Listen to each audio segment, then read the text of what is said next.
Prices to move cargo by ship are surging again following new attacks on vessels in the Red Sea.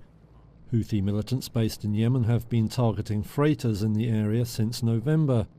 They say it's a show of support for Palestinian Islamist group Hamas in its conflict with Israel. Recent days saw a fresh missile attack and the attempted hijacking of a ship operated by cargo giant Maersk.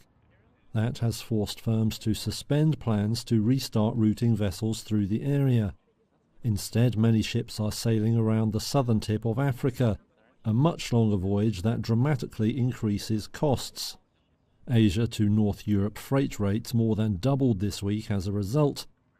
Washington has been trying to assemble a multinational naval task force to combat the problem, but with limited results. On Wednesday, US Ambassador to the United Nations Chris Lu renewed calls for joint action, and he singled out one country for much of the blame. Iran has long enabled these attacks by the Houthis. Beyond Iran's long-standing provision of financing to aid such Houthi operations, since 2015 it has transferred advanced weapons systems to the Houthis, including unmanned aerial systems, land attack cruise missiles, and ballistic missiles used in attacks against maritime vessels.